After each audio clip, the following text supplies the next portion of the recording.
Restez informés chaque jour avec Scoop FM. Désormais, suivez nos journaux sur nos chaînes partenaires à Lubumbashi sur Sky Radio, la 97.7 MHz, à 6h, 9h, 12h, 15h, 19h et 21h. Suivez-nous également sur la radio communautaire Moïseni chaque jour à 9h05, 10h03 et 21h juste. Le journal du Scoop FM passe aussi sur Kipushi 24 Radio à 8h30, 12h30, 16h juste, 18h30 et 21h30.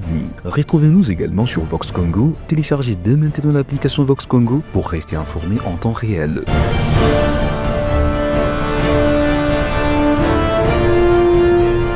Scoop FM, suivez-nous sur notre page Facebook et sur notre chaîne YouTube pour tout savoir sur l'actualité locale, provinciale, nationale et internationale. Scoop FM, la neutralité réelle. La neutralité réelle.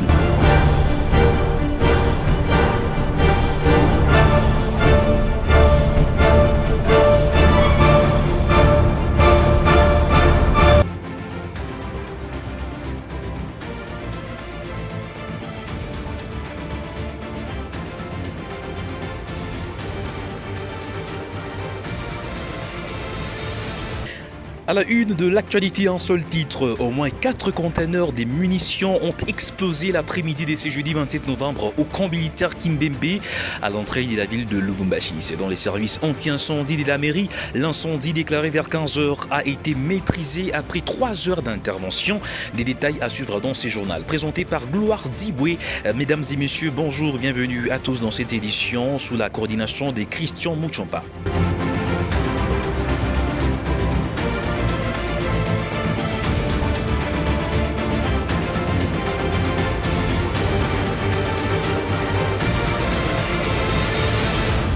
D'abord, le président Paul Kagame avertit: si vous ne me donnez pas mon droit, cela signifie que nous nous battons. Nous nous battrons sans aucun doute.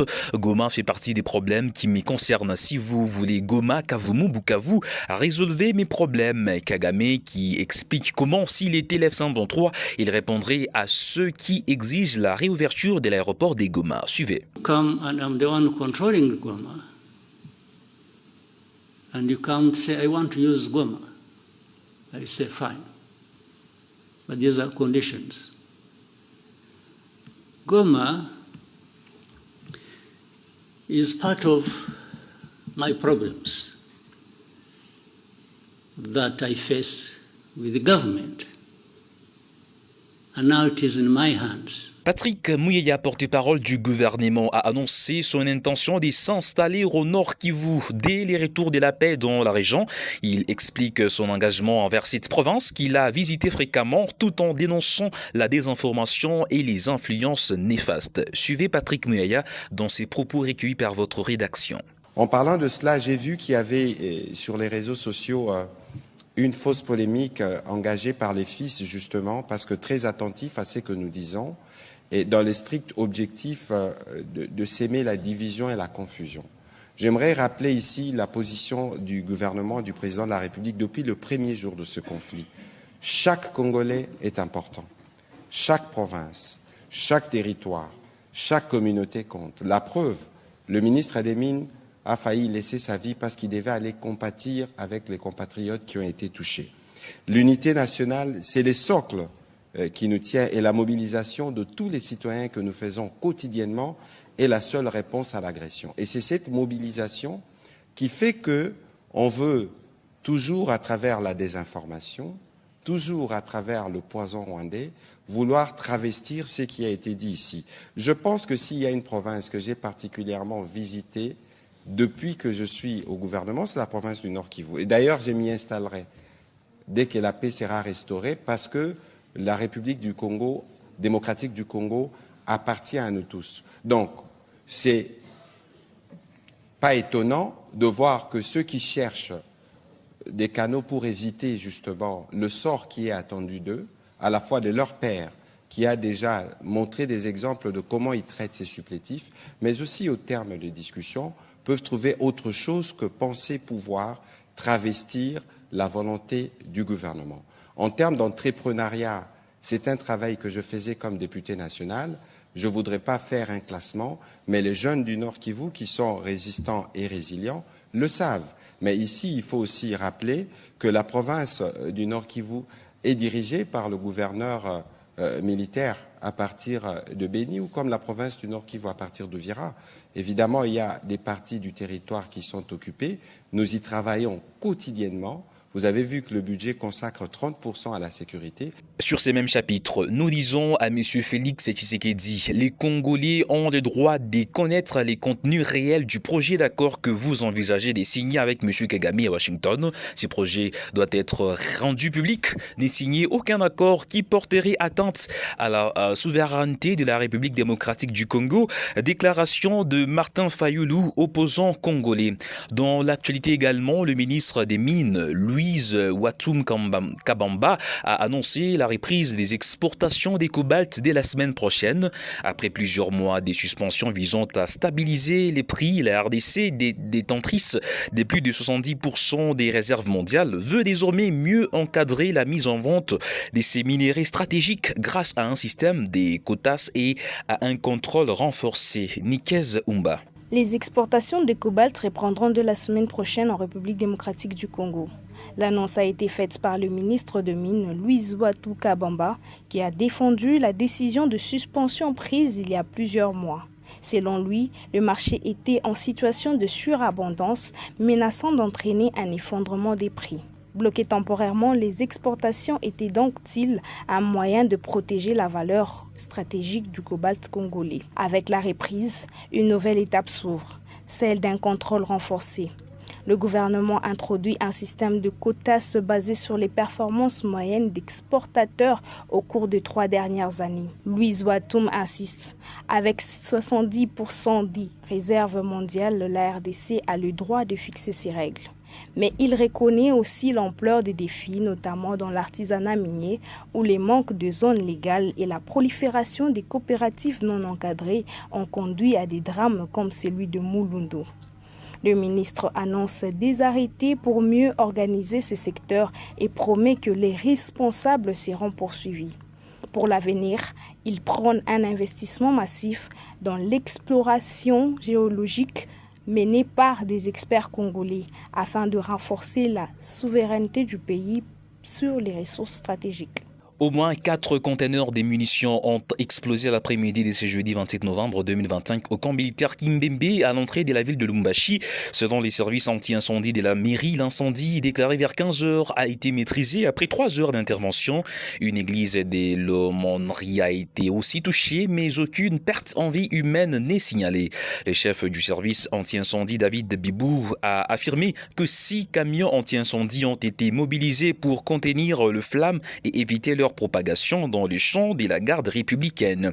La situation a été totalement maîtrisée et aucune perte en vie humaine enregistrée.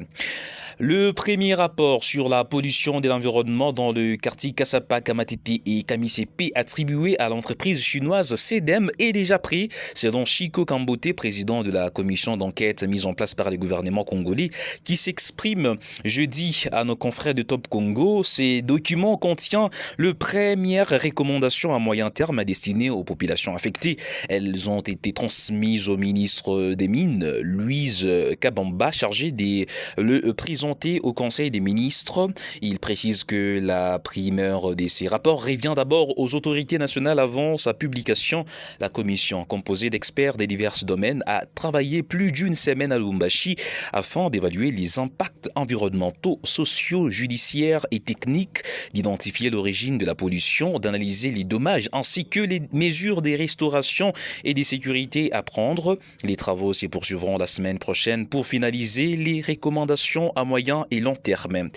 Dernière information dans ce journal, le ministre provincial de Sport et Loisirs Kadinga Mulundule Georges a lancé un message pour le match de la CAF de ce dimanche 30 novembre 2025 au stade TP Mazembe à 15h juste entre le FC Lupopo et Al Hilal du Soudan. Suivez. Redynamiser le sport de la province du Haut-Katanga sur le plan communicationnel, tel est le mobile de la rencontre de ce jeudi 27 novembre entre le ministre provincial de sport, Georges Kadinga Mulundule, et les journalistes sportifs de quelques médias de la province. Communiquer sur les activités sportives, toutes disciplines confondues, et la mission conviée à ces journalistes de sport, c'est là dans le but de valoriser les différents talents. Au terme de cette rencontre, le ministre Georges Kadinga Mulundule a livré son message de soutien au FC Saint-Eloi-le-Popo qui accueille le dimanche 30 novembre Al Hilal du Soudan dans le cadre de la Champions League africaine.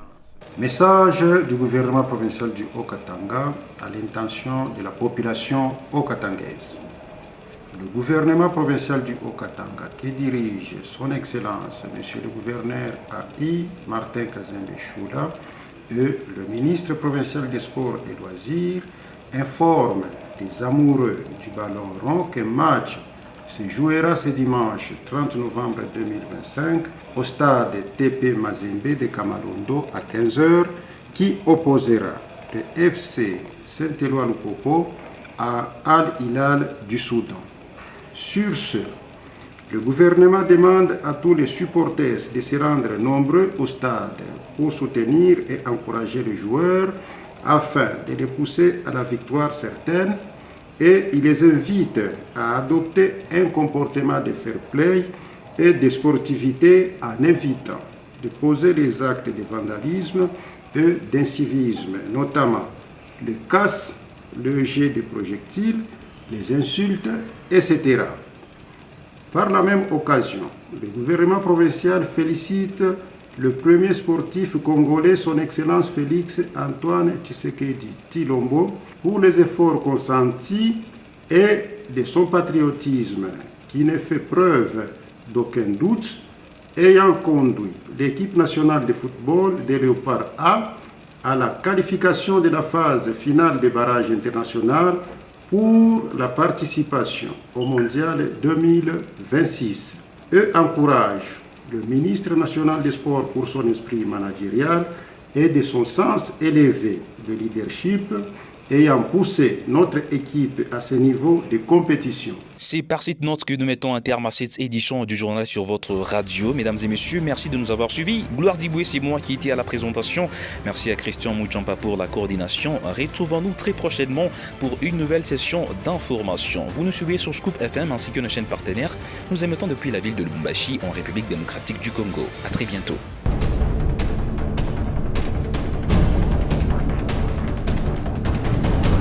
Restez informés chaque jour avec Scoop FM. Désormais, suivez nos journaux sur nos chaînes partenaires à Lubumbashi sur Sky Radio, la 97.7 MHz, à 6h, 9h, 12h, 15h, 19h et 21h. Suivez-nous également sur la radio communautaire Moïseni chaque jour à 9h05, 10h03 et 21h juste. Le journal du Scoop FM passe aussi sur Kipushi 24 Radio à 8h30, 12h30, 16h juste, 18h30 et 21h30. Retrouvez-nous également sur Vox Congo. Téléchargez dès maintenant l'application Vox Congo pour rester informé en temps réel.